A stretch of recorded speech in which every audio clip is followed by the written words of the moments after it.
واللہ ما طلعت شمس ولا غربت. اور اللہ فرماتے ہیں ھدی للمتقین، یہ متقیوں کے لیے ہدایت. تو مفسرین نے اس کا جواب دیا کہ تقویٰ کا ابتدائی درجہ یہ ہوتا ہے کہ انسان اخلاص کے ساتھ قرآن مجید کو پڑھے. جب تک نیت ٹھیک نہیں ہوگی اس کو قرآن مجید سے ہدایت نہیں مل سکتی. چنانچہ بہت سارے انگریز ہیں جو کافر ہیں اور قرآن مجید کا ترجمہ جانتے ہیں، آپ ان کے سامنے آیت پڑھیں وہ آپ کو ایک ایک لفظ کا ترجمہ بتائیں گے، مگر کافر ہیں. اس کی وجہ یہ کہ ان کی نیت ٹھیک نہیں تھی. اگر ان کے اندر تقویٰ ہوتا تو وہ ہدایت پا جاتے.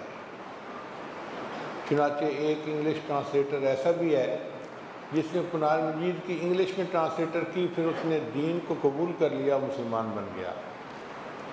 تو متقی ہونا اس کے لیے ابتدائی شرط ہے.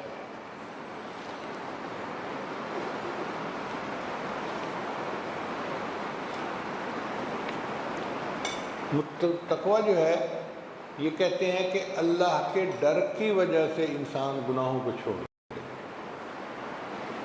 اس لیے سورہ نساء اگر پڑھی جائے تو ہر 2-4 آیتوں کے بعد اتقوا اللہ اتقوا اللہ اتقوا اللہ، اتنا زیادہ اس میں تقویٰ اختیار کرنے کا حکم ہے کہ انسان حیران ہوتا ہے.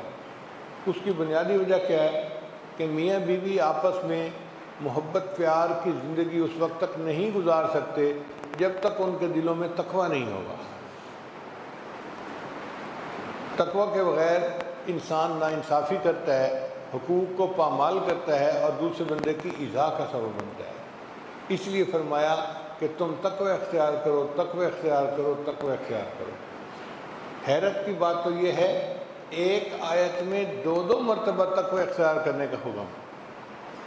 یا ایھا الذین آمنوا اتقوا اللہ ولتنظر نفس ما قدمت لغد واتقوا اللہ. اب دیکھیں آیت ایک ہے، شروع میں بھی اتقوا اللہ، دوسری مرتبہ پھر اتقوا اللہ.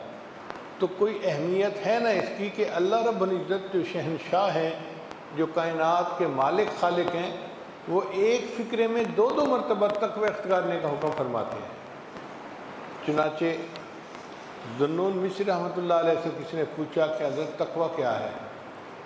فرمانے لگے اگر انسان کے دل کی تمناؤں کو مجسم کر کے تشتری میں رکھیں اور سرے بازار پھیلائیں تو اس کو کسی تمنا کے اوپر شرمندگی نہ ہو، اس کو تقویٰ کہتے ہیں.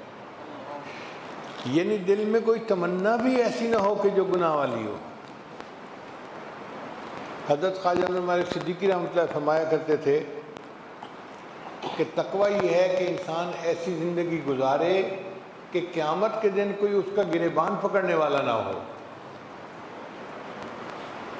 ایسی شریعت سنت والی زندگی گزارے کہ قیامت کے دن کوئی اس کا گریبان پکڑنے والا نہ ہو، اس کو متقی کہتے ہیں.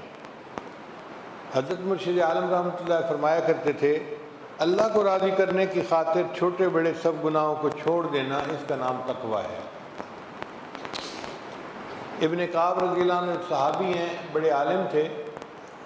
تو ایک مرتبہ امیر المومنین حضرت عمر رضی اللہ عنہ نے ان سے پوچھا کہ آپ مجھے بتائیں مت تقویٰ، تقویٰ کیا ہے؟ انہوں نے کہا اما سلکت طریقا ذا شوق، کیا آپ کسی ایسے راستے سے گزرے ہیں کہ جو خاردار ٹہنیوں والا راستہ ہو؟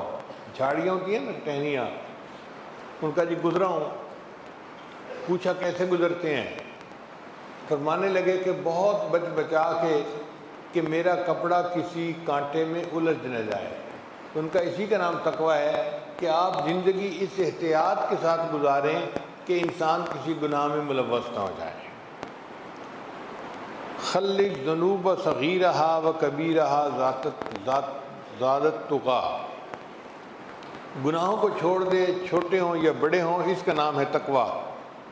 وصنع کماش الارض یحذر ما یرا، اور تم بن جاؤ پیدل چلنے والے بغیر جوتے والے مسافر کی مانند کہ وہ زمین کے اوپر پاؤں رکھتا ہے تو بڑا سنبھل کے کہ میرا پاؤں نوکیلے پتھر پہ نہ پڑ جائے، کسی کانٹے میں نہ پڑ جائے، کسی اور نقصان دینے والی چیز. جس طرح احتیاط کے ساتھ ننگے پاؤں چلنے والا قدم رکھتا ہے، اس طرح شریعت کے اوپر احتیاط کے ساتھ چلنے والے کو متقی کہتے ہیں.